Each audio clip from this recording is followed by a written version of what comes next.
Hello there. Welcome to my course on English grammar. My name is Barry Leach, and I have 15 years' experience teaching in universities in Istanbul. There I taught English language, I taught students how to give presentations, and I taught academic writing and advanced research paper writing and IELTS preparation. Here are some examples of happy customers that I have had over the years. The future of tomorrow. Look how happy they are. I didn't have to pay them to smile for the photo.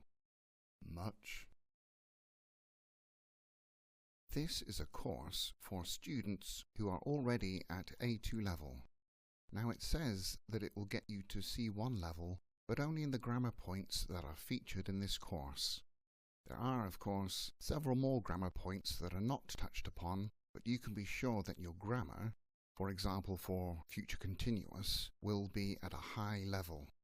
Now, a word of warning. Doing grammar exercises is really not enough to fully remember and to fully be able to use these pieces of grammar. Although there are exercises in the videos and many practice sheets that you can download. The best way and the most fun way to improve your English is to read storybooks. Students often ask me, what about movies and TV shows? I'd like to watch those in English. Really, the language level in those shows are C2 level. They're for native speakers like me, so it's very difficult for students to understand them.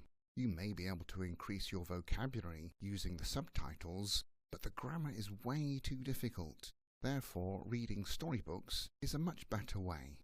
Watching movies and TV is a slow process, and I would recommend that you wait until you are at B2 level before you do that.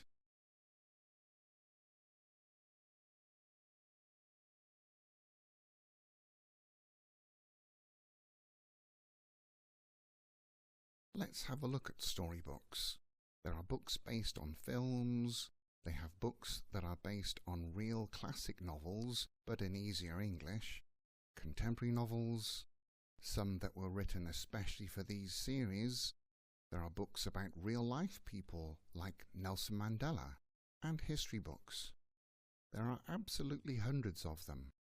And if you take a book and read it, and it's at your level, at your grammar level, you'll be able to read it fairly quickly and get used to seeing these pieces of grammar. Then you will automatically start writing in this grammar and speaking in this grammar. If you get a book that is too difficult for you, then it will be a very slow and painful process, rather like watching a video that is too difficult for you to understand.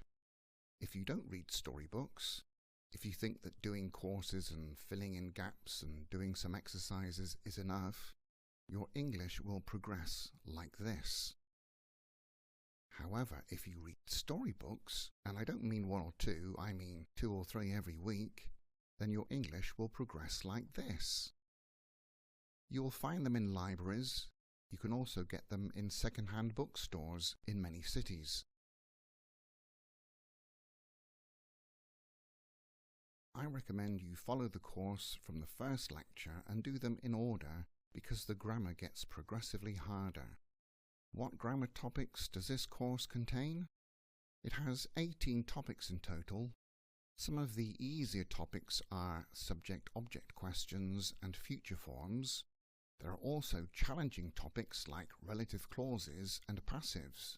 And there are the most difficult topics, real beasts, topics that frighten students and many teachers. For example, present perfect continuous and causatives. However, by the end of this course, you will know as much as I do about these topics. In other words, a lot.